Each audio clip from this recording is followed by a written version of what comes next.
Next on Lifetime's Intimate Portrait, Linda Lavin. She played Alice, the hardest working woman on TV. Remember? 9 years ago when I came looking for a job, this was in the window. I think she truly was the first pink-collar woman in television. Alice made Linda Lavin a household name, but Linda made Alice into a real-life champion for working women. She's just totally furious and fearless. She really puts her money where her mouth is. But once she reached the top of her game, she was tested. No one can understand how difficult it is to have to feel unfulfilled when the world sees you as successful. Through her pain, she continued to be a trailblazer for other women. Now, the story of a woman who's as loving and loyal as she is legendary. This is Lifetime's Intimate Portrait of Linda Lavin.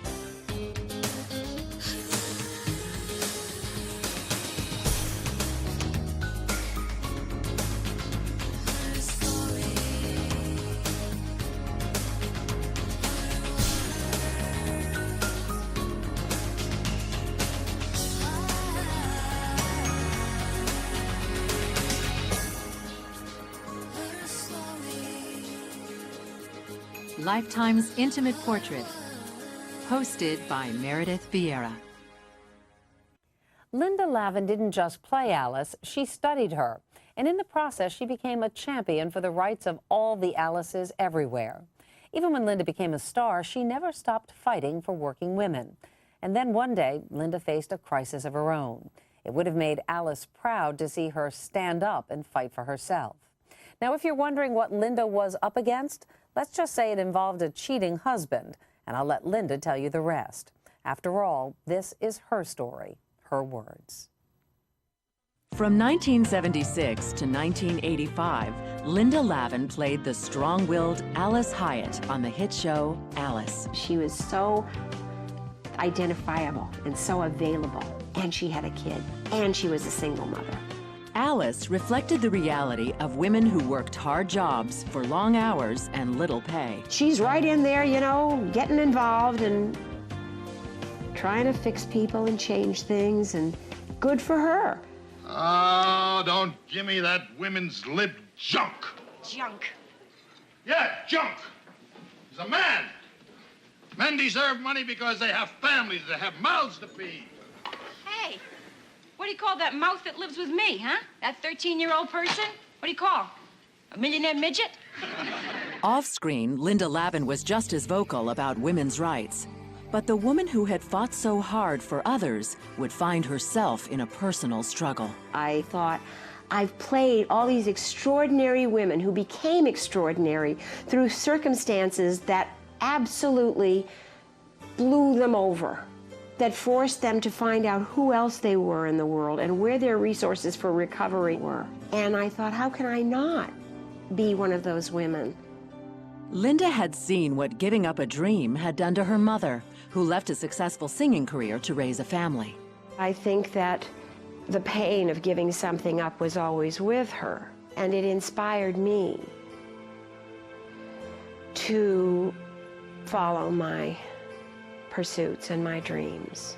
My mother came from a generation that said it wasn't nice for a woman to work more than her husband or to be the prominent one of the pair. She wanted to have another child, and the doctor literally told her that if she wanted to have another child, she should stop singing. And I was that other child. Linda Lavin was born October 15, 1937, in Portland, Maine, where soon she became the singer of the family. I could sing before I could speak. And so the story goes that I stood in my crib and sang "God Bless America," and my mother screamed, "Come to the room, she's singing, everybody come, she's singing." Well, because she was adorable, and she sang "God Bless America" like nobody's business. She was asked wherever we were, on the beach, with total strangers. It was, come on, honey, stand up and sing. Linda's father, David Lavin, owned a furniture business. Having given up her career, Linda's mother turned her attention to raising her two daughters. I was encouraged to sing, and I was encouraged to perform, and in many ways to live out her desires, my mother's desires, to have that go on. There was always music. We always sang. My mother and my sister and I never washed a dish without harmonizing 3 parts. But music couldn't always mask the pain of an awkward childhood. I was never pretty. I was never popular. Being a kid was unhappy for me. I always felt that I was a grown-up trapped in a little girl's body.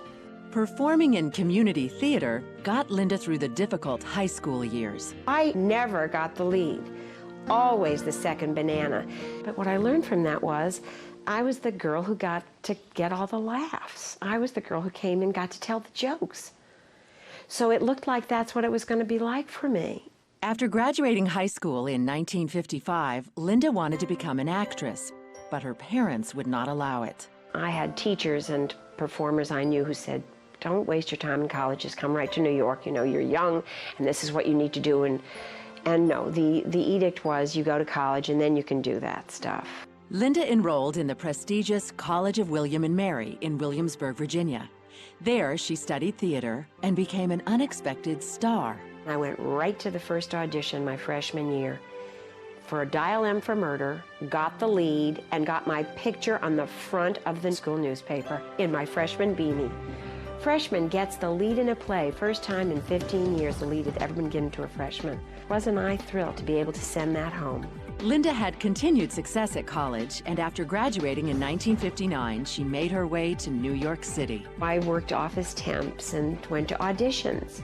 And my first job was in an off-Broadway show called OK. I was in the tiny little chorus. That time passed. I was going for a job at Macy's one day, and I picked up a Variety, and it said auditions for a play called Family Affair. And I ran to this audition, and I sang for them, and I got into the show.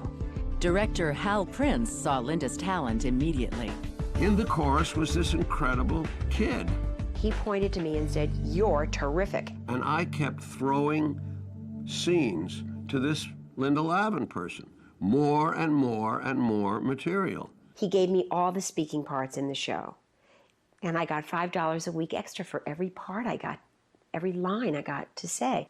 So I was playing old ladies and young ladies and, you know, teenagers and babies. I was everybody that could walk and talk at the same time. It was her first appearance on Broadway, and a very encouraging one from her point of view because she's so damn talented. Linda worked her way up the Broadway food chain, one role at a time, and by 1969, she earned a Tony nomination for her work in Neil Simon's The Last of the Red Hot Lovers. But Broadway wasn't the only one who took notice of this talented young performer. Ron Leibman and I met in 1968 doing a play, and we had this huge passion for the work that we do, and we fell in love.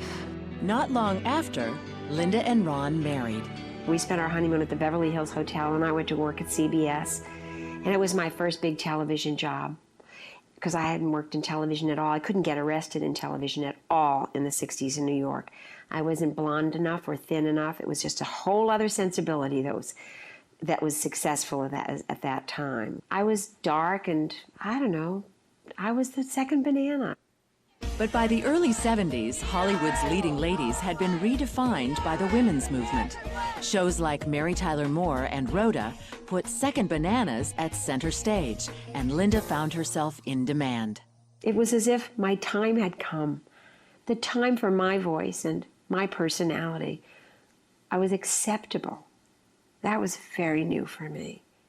Linda did a number of guest starring roles, but it was her portrayal of Detective Janice Wentworth on the hit show Barney Miller that put her on the map. She was a full-fledged detective who came into the precinct, and they let her make coffee until finally she confronted them. And so they let me go out on an arrest, and I bring this guy in, and I'm crazier than he is. He's in the cuffs, and I'm insane with joy. I got him. And she was just a great, great character. But there was an even greater character in her future. Coming up next, Linda Lavin becomes the new girl in town. She just floored me. Then later, Linda learns to let go. The lesson for me was, don't try to hold on to anybody. love people enough to let them go and live your life. Lifetime's intimate portrait of Linda Lavin continues. We now return to Lifetime's intimate portrait of Linda Lavin. By 1975, Linda Lavin's guest appearance on the hit show Barney Miller was creating a buzz. But at the same time, her marriage to actor Ron Leibman was fizzling. This was the thing about, can you be married and be successful? Can you have a family? Can you have a marriage? Can you have a career? And if I were more successful than a man I had married who was in the same field, would that be all right? Would we still be able to stay together? Linda and Ron eventually divorced. A lot of that fear and a lot of that dynamic crept into our relationship. Linda worked regularly as a guest star on several television shows throughout the early 1970s and had even landed a contract at CBS, but she had yet to be offered a lead role. I wanted to go home to New York, and I wanted to teach acting and just have a normal life, because clearly this wasn't going to work for me. Just 2 days before Linda's contract was up, opportunity knocked. I got a call from the head casting director at CBS. When I was at CBS, it was the pilot season, and they came to me and said, "You know, we have Linda Lavin under contract." And I said, "Yes, it's the best thing you have." And they said, "But we're losing her on Saturday. Can you think of anything that we can do with her?" And I went into my office and I looked at the various pilots that had been rejected, and I saw Alice. Alice was a sitcom based on the successful film Alice Doesn't Live Here Anymore with Ellen Burstyn. I said, "Listen, this is about a woman who's a singer and Linda's a great comedian." They said, "Well, but the script isn't funny. It's been rejected by everybody." And I said, "But she'll make it funny." Linda was a great choice to play the TV version of that, because she has that great independent spirit. And she's also a singer, which was wonderful because that character was always trying to be a singer. After reading the script, Linda signed on. I was off and running in this wonderful American Gothic collection of people. These three women, this man, this diner, this child. Alice was the story of Alice Hyatt, a widowed housewife turned waitress who continues to pursue a dream while trying to make ends meet. Alice was a lot like me. She was the new girl in town. She was someone who had lived one kind of life and was willing to start over, who was capable of it and didn't know it. In addition to Linda and Vic Tayback as Mel, the cast featured Broadway veterans Polly Holliday as the sharp-tongued Southern belle Flo and Beth Howland as the mousy Vera. As the star of the show, Linda was involved in much of the casting process, especially when it came to the boy who would play her son, Tommy. I didn't know who Linda was. I'd never seen Barney Miller. I was 12 years old, and I was just thrilled that I'd been on a plane.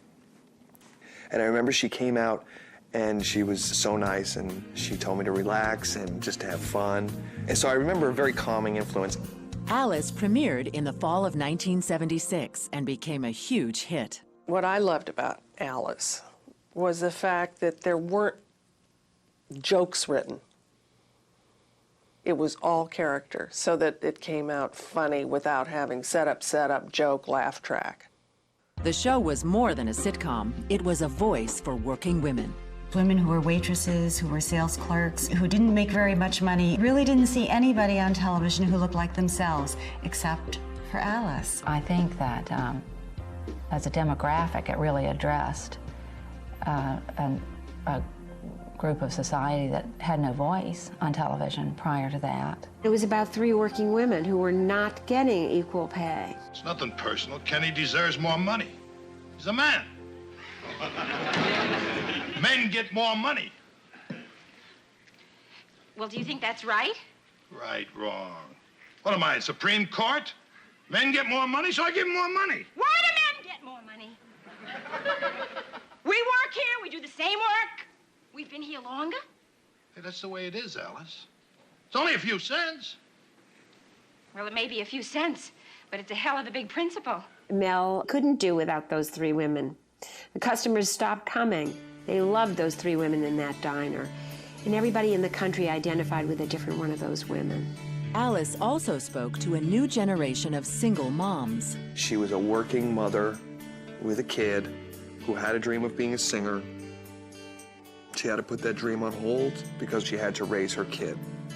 And that's not always pretty. Hey, Mom, you'll find something.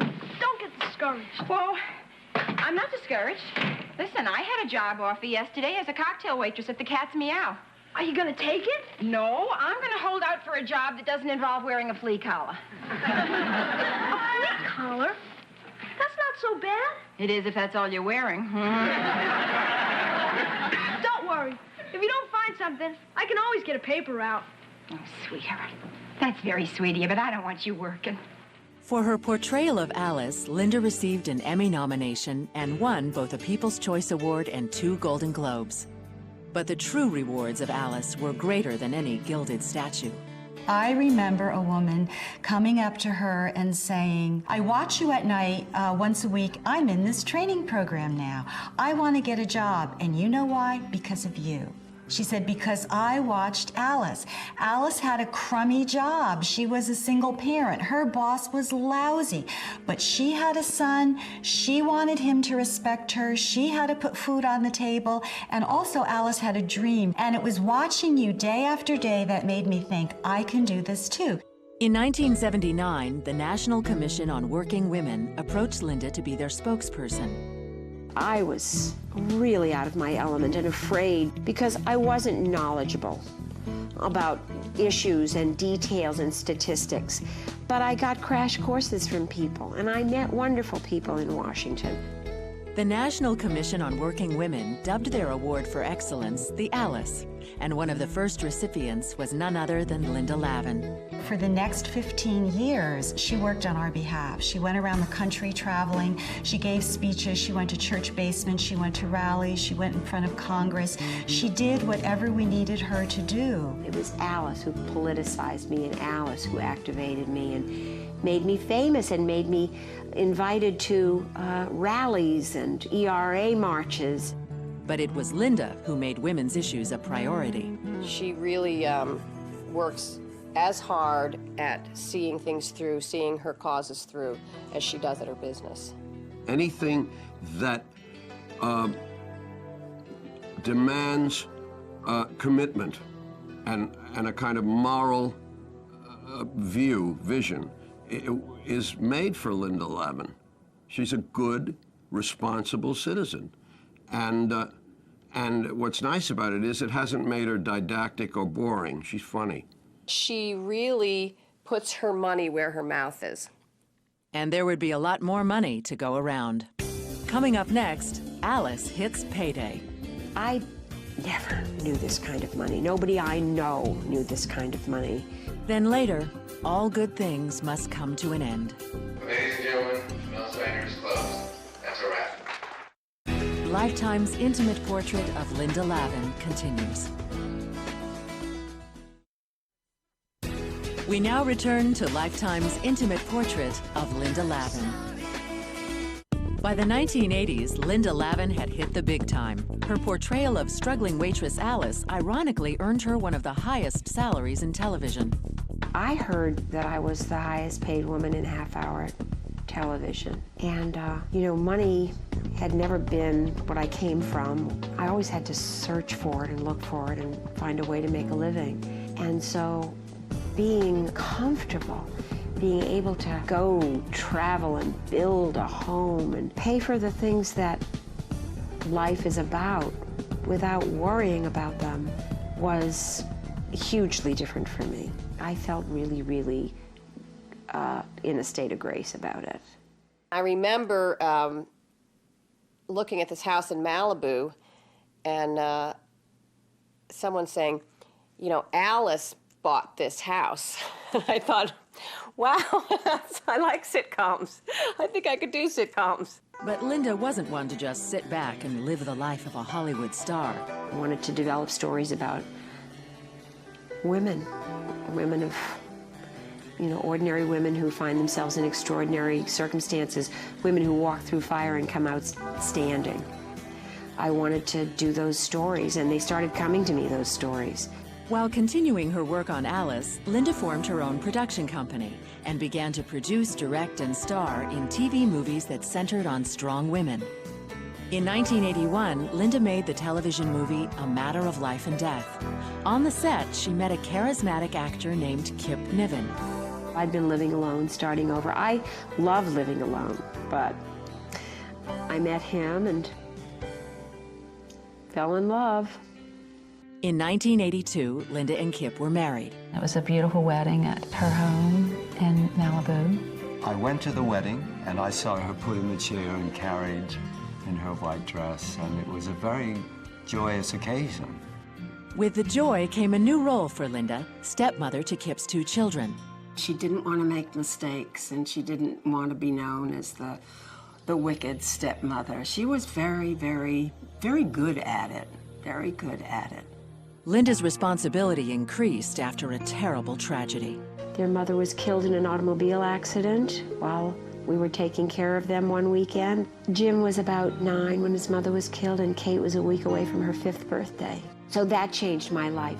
Those kids changed my life. And I believed we changed each other's lives. Linda rose to the occasion, balancing the unexpected motherhood with stardom. This marriage went through Alice, and the work of raising children went through Alice. Raising them and schooling and therapizing and summer camping and times together and traveling and doing all the ancillary work that goes with being a television star. She was very, very loving to them. They sat in the front row of the show, and she was like a mom. They were running in and out of her trailer, screaming and laughing, and Linda was very, I didn't see any difference in looking back on it. I don't see any difference between a stepmom and a mom. She was their mom. I loved being a mother. I wanted to be a mother, and so I took on the life, and it was good. It was good for me. Linda was still living the good life as a result of Alice. The show continued to enjoy good ratings, even after several cast changes.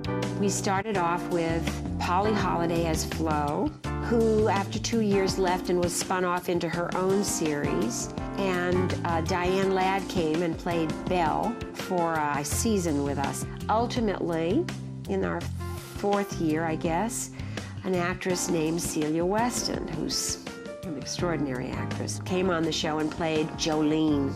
I was on for 4 seasons. It was the best job in the world. But by the time I got to it, all the kinks were out. They had a successful formula. Linda kept current on women's issues and even went to a renowned feminist for advice. I called Gloria Steinem.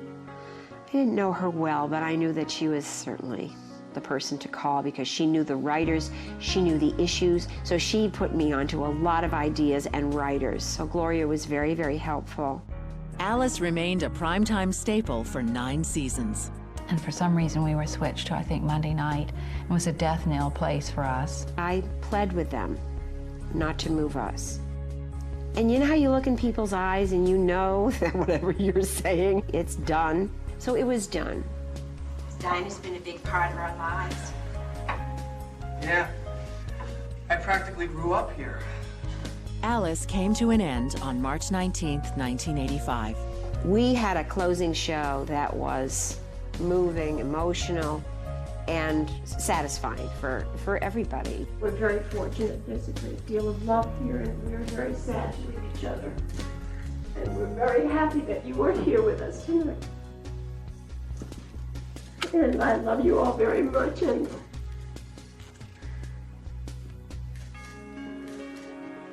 good night. The end of Alice allowed Linda to spend more time with her family. I took Jim to Oklahoma with me, and he sat on the steps of the state capitol. I made a speech about women's rights, and Kate came to Australia with me when I went there to make a movie that I also produced called A Place to Call Home. In 1986, Linda headed back to her roots, the Broadway stage. I was eager to return to the theater because after a series of 9 years, people have a tendency to identify you so strongly with the character that maybe you can't break out of it. Maybe they won't let you be anybody else. But the popularity of the character actually helped Linda get the role of Neil Simon's mother in his autobiographical play, Broadway Bound. He was hesitant, he was not forthcoming with offering it to me. And I said, well, the bad news is that it'd be Alice playing your mother, but the good news is it would be Alice playing your mother. I mean, there's maybe box office in that, I don't know, just saying. Simon was impressed enough with Linda to write an entirely new scene just for her. It's a monologue. Nobody else speaks.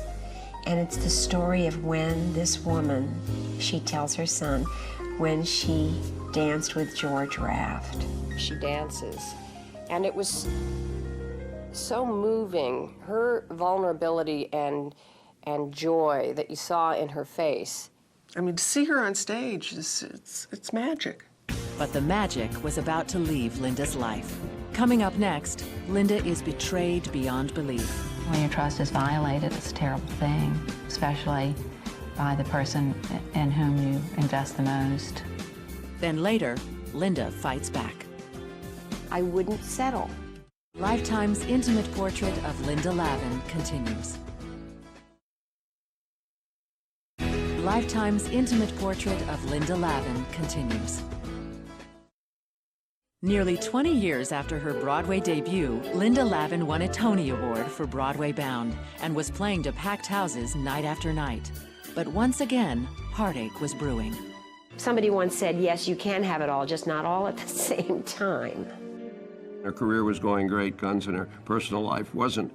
Linda's husband had become distant and was spending more and more time away from home. This is a person who disappeared. He disappeared emotionally and physically. And I couldn't accept it. So I kept busier. And I got more involved with taking care of the things that I thought would make it look better. And I built this wonderful relationship with these children. She took over the role of parenting, and there was a burden on her because she was much more into it than he was. Troubled by her husband's travels and spiraling expenses, Linda sought the advice of attorney Harriet Cohen. The first day we met, it was as though Linda was in denial, and I had a yellow pad, lawyer's paper, and I wrote everything as she was speaking, and I filled pages and pages and pages of a very, very unhappy marriage. And at the end of our meeting, I said to her, Linda, you've come here and asked me for a financial arrangement, but Linda, you have grounds for a divorce. And it was very, very hard for her to hear that. And then this bad behavior that I had imagined was happening or suspected was happening came true for me. I identified through a phone bill I answered, but I opened by mistake, that there were indeed other women and bad things were happening that I didn't know about. That made it bad. There was betrayal. Linda filed for divorce in the fall of 1989.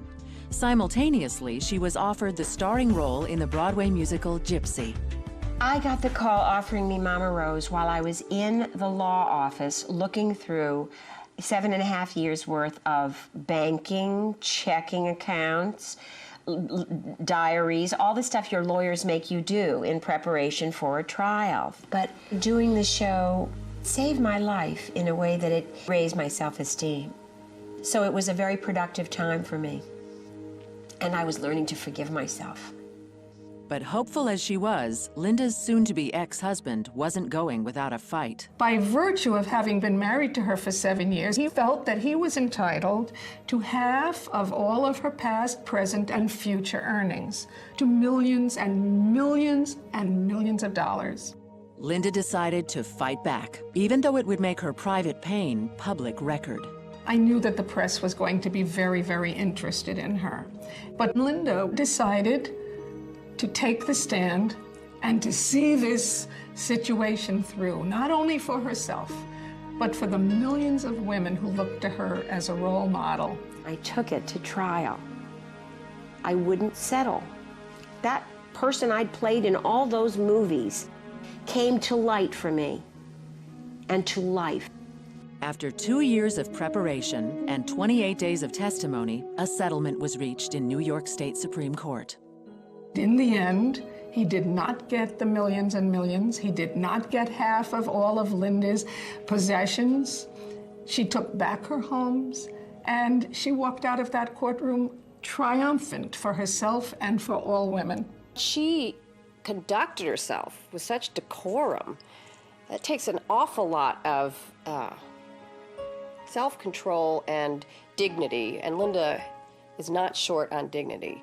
Linda had completed a difficult journey, but she had one more loss to face. I was their on-site mother for about 10 years.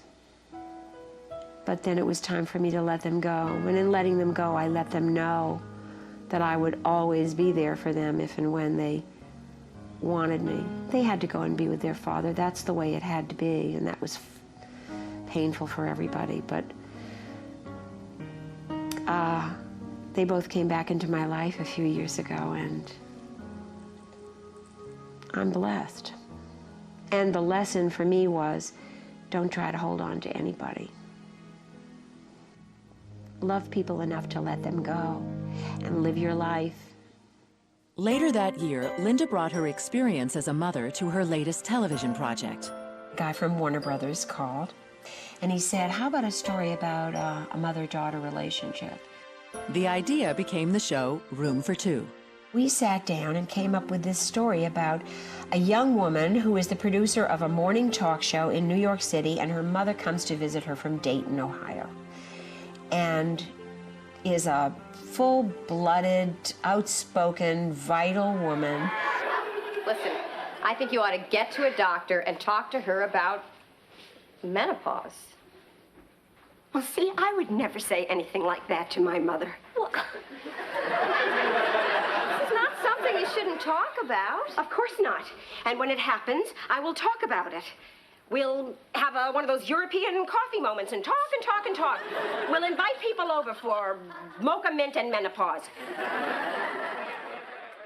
Playing Linda's daughter was a young actress named Patricia Heaton. I feel so blessed to have worked with Linda on my first sitcom ever, my first major job.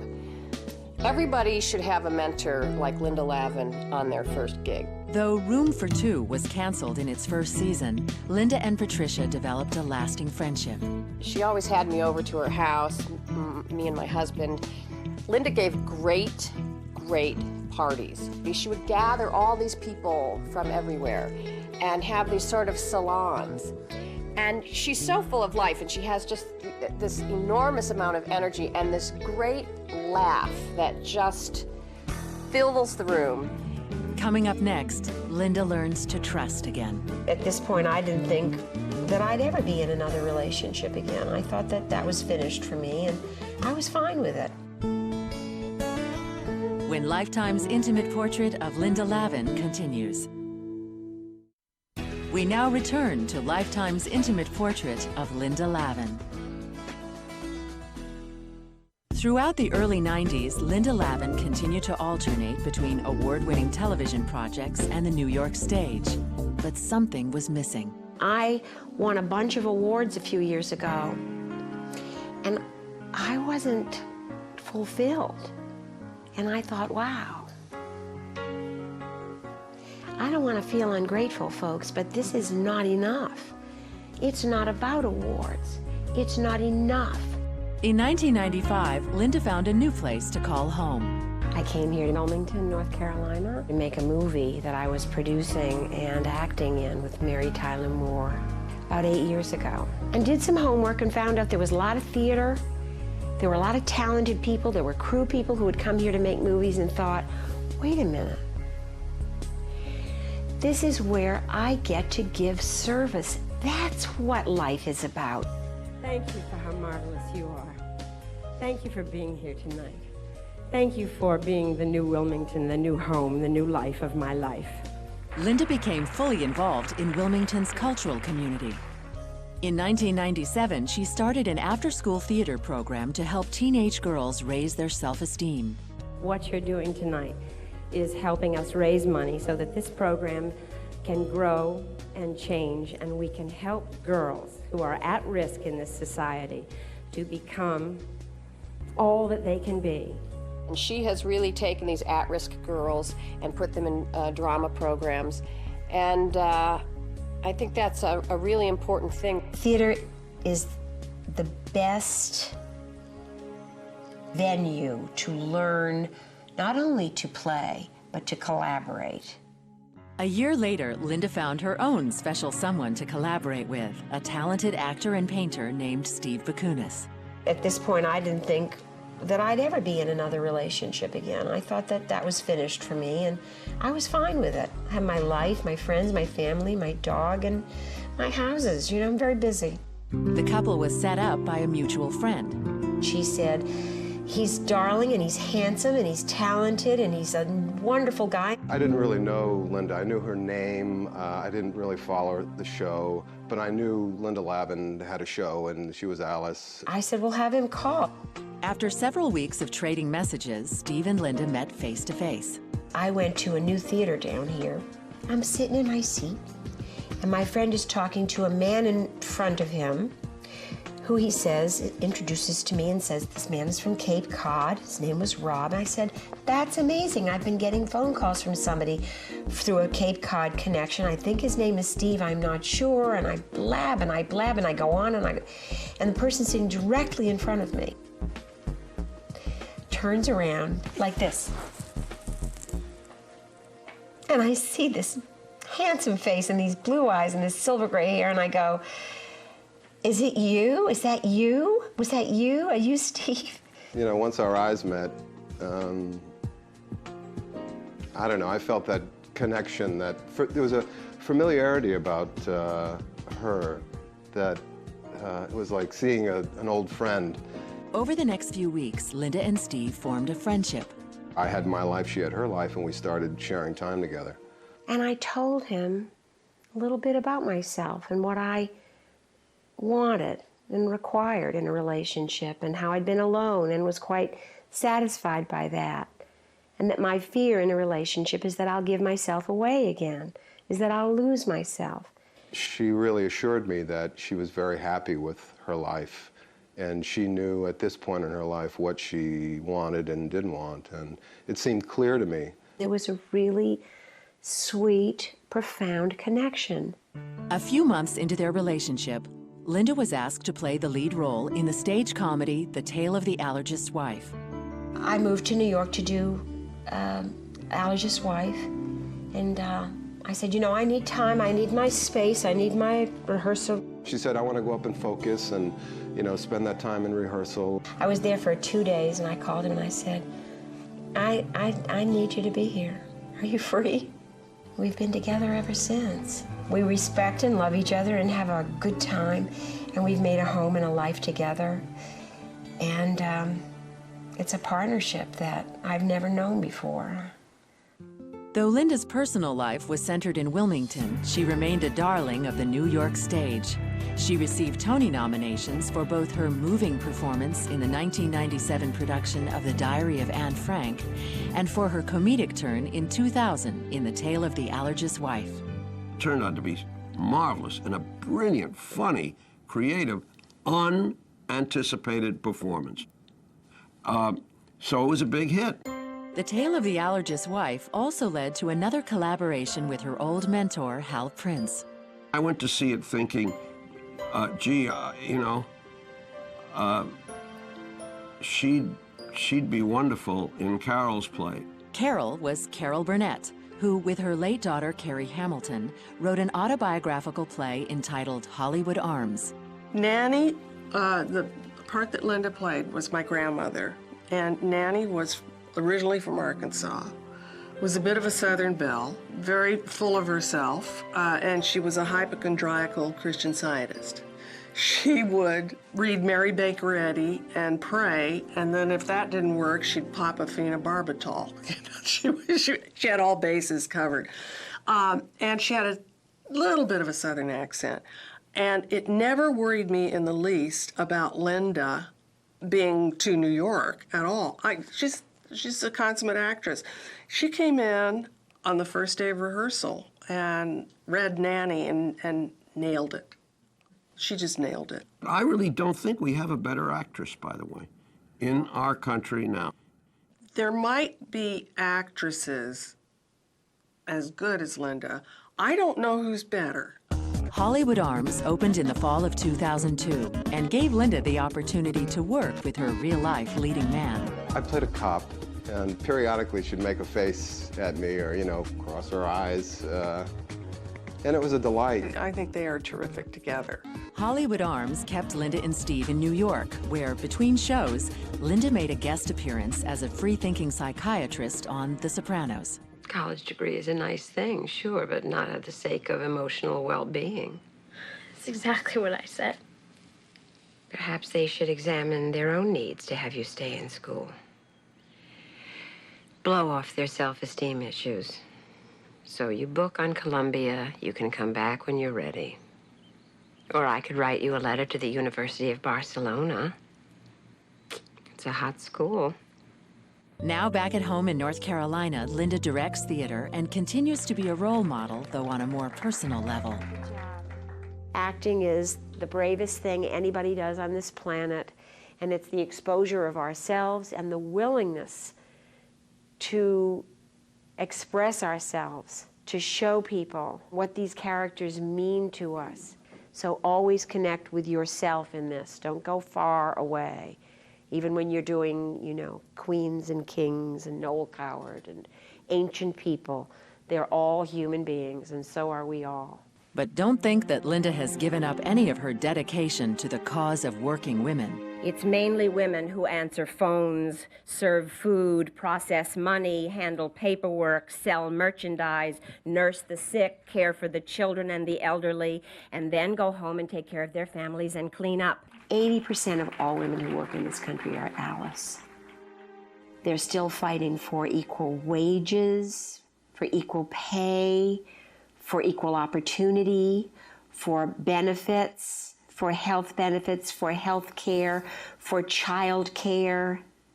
As an actress, a spokesperson, and a teacher, Linda Lavin is a true inspiration. She really showed me how you can be self-sufficient in this industry and maintain your creativity. For somebody so damn nice and a little sentimental and kind, and I used the word naive, I think, or innocent before, she's very strong. I think lucky me got to experience her when she had those years of rediscovering and redefining who Linda Lavin is. Having lost and lost and lost and learned to deal with the losses, that's all I need to know. That's all I need to know. And then I can live in the moment and be grateful for what I have. Now, Linda Lavin is able to receive as much as she gives. I've never been who I am now, so I'm very happy. Alice may not live here anymore, but thanks to Linda Lavin, her spirit is alive and well.